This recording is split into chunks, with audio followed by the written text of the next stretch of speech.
Estoy desmontando el portátil más potente que jamás haya pasado por mis manos. En su interior se encuentra un hardware que es una auténtica locura. Pensad que cuenta con una tarjeta gráfica RTX 4090 para portátiles y el procesador Intel i7 13700H. Estos componentes están debajo de la tapa que acabo de levantar. De hecho, mirad qué refrigeración tan bestia tiene el dispositivo para permitir que funcione relativamente fresco aunque le metamos caña. Este portátil ha sido fabricado por la famosa marca MSI y es concretamente el modelo Steel 17 Studio A13V. Un nombrecito bastante largo pero que indica que tenemos un pantallón de 17 pulgadas y una orientación clara hacia los juegos y las tareas pesadas como por ejemplo la edición de vídeo. Cuando digo pantallón no es ninguna exageración. El modelo que yo tengo es exactamente el que posee un panel con resolución 4K y tecnología mini LED. Es decir, esto último significa que es capaz de iluminar o apagar bastantes zonas de la pantalla de forma independiente para conseguir un buen contraste y unos buenos negros. Es una tecnología que no llega al nivel de contraste de las famosas pantallas OLED que tenemos en muchos de nuestros teléfonos móviles, pero da muy buenos resultados y además tiene la ventaja de que en teoría debería ser más duradera porque no utiliza como las OLED materiales orgánicos que con el tiempo de uso se van degradando. Por otro lado, me ha sorprendido ver que el portátil tenga brillo automático. En esta zona donde apunto con una linterna hay un sensor de luminosidad que determina cuánto tiene que subir o bajar el brillo del panel. Eso sí, el brillo máximo no penséis que es como el de un móvil, que en modelos top puede superar los 1000 nits. Aquí, según mi colorímetro, como máximo nos quedaríamos en torno a los 380 nits. Es decir, suficiente para uso en interiores e insuficiente para ponerte a pleno sol en un chiringuito de playa este verano. No obstante, no creo que este dispositivo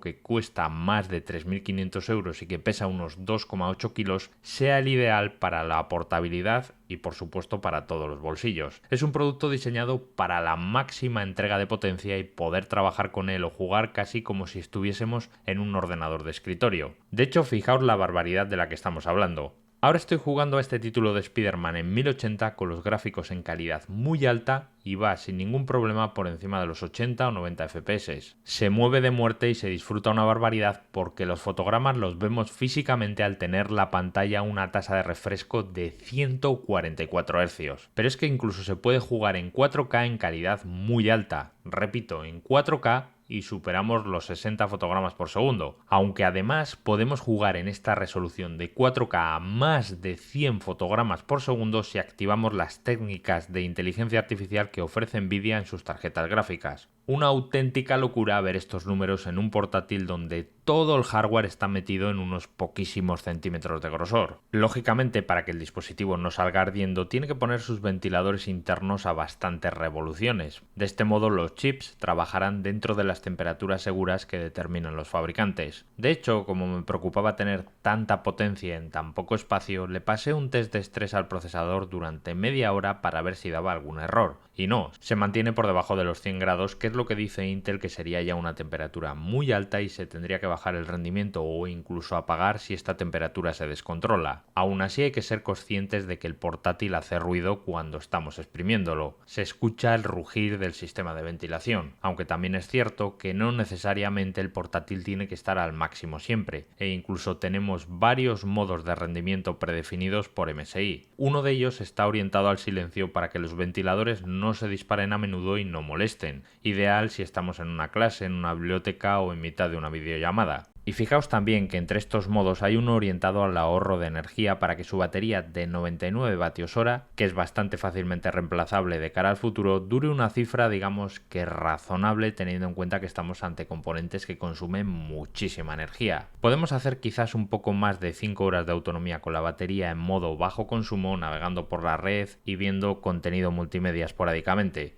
Eso sí, como metamos mucha caña con brillos de pantalla altos, no puede durar casi nada la batería, porque pensad que el procesador de Intel puede superar los 100 vatios de consumo. La recarga de la batería con el cargador que se nos incluye es de algo más de 3 horas. Es decir, estamos ante un portátil grande y potente que no puede ofrecernos la mejor autonomía del mercado. Lo que sí que nos ofrece es un buen abanico de conexiones y conectividad. En uno de sus lados, dos puertos USB tipo A que pueden mover hasta 10 gigabits segundo y además un jack de auriculares. Por el otro lado, lector de tarjetas SD, USB-C 3.2 y un Thunderbolt 4 que admite recarga por el protocolo Power Delivery. Por atrás, un puerto donde se conecta el cargador de serie, salida HDMI 2.1 que nos daría hasta 8K a 60 Hz y un puerto Ethernet para la conexión por cable a Internet. Por supuesto, luego internamente podemos conectarnos a la red por Wi-Fi, ya que trae una tarjeta compatible con Wi-Fi 6E. De todas estas conexiones que os acabo de citar, la que más me llama la atención es el Thunderbolt 4, que nos permitiría con un adaptador conectar hasta una tarjeta gráfica de escritorio. Aunque bueno, teniendo el portátil una 4090 de Nvidia no sería muy necesario. Eso sí, a pesar de que en este portátil os haya mostrado cómo jugando da fotogramas por segundo altos y cómo su interior se ve impactante con tanto sistema de ventilación, no penséis que en el mundo del portátil podemos hacer una conversión directa al mundo de PC de sobremesa.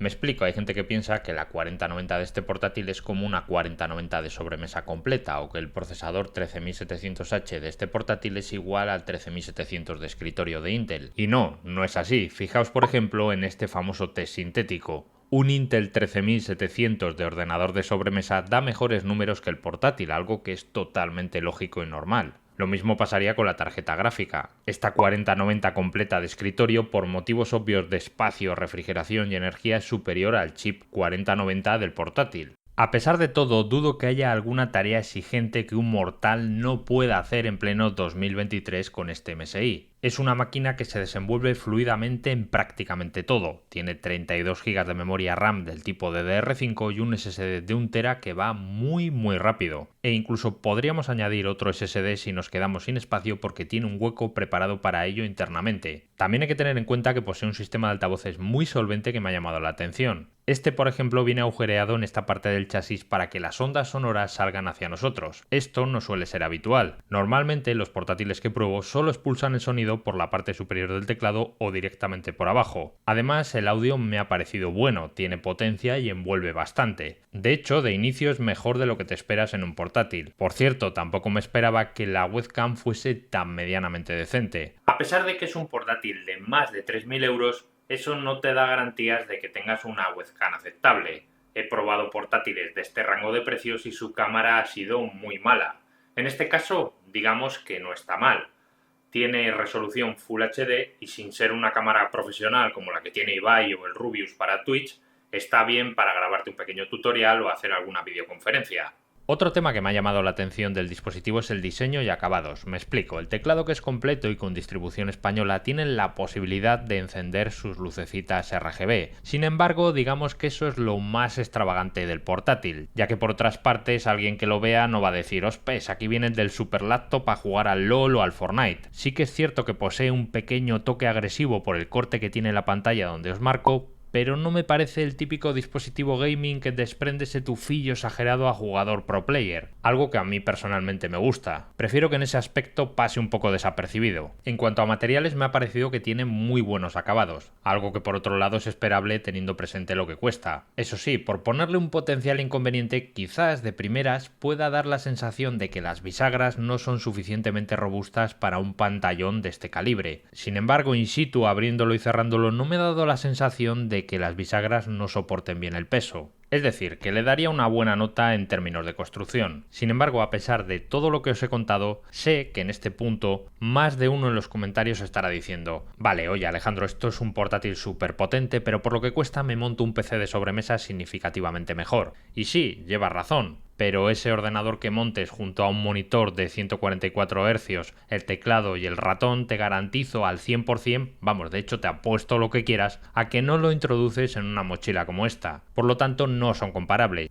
Y hay que ser conscientes de que un portátil tan potente como este es para un usuario que necesita, por el motivo que sea, llevar su equipo de juegos o trabajo fácilmente a diversos lugares. Y ahora ha llegado vuestro turno, porque me gustaría que en los comentarios me dejaseis vuestra opinión sobre todo lo que os he ido contando. Me interesa muchísimo saberla y os voy a leer a absolutamente todos. Nos vemos en el siguiente.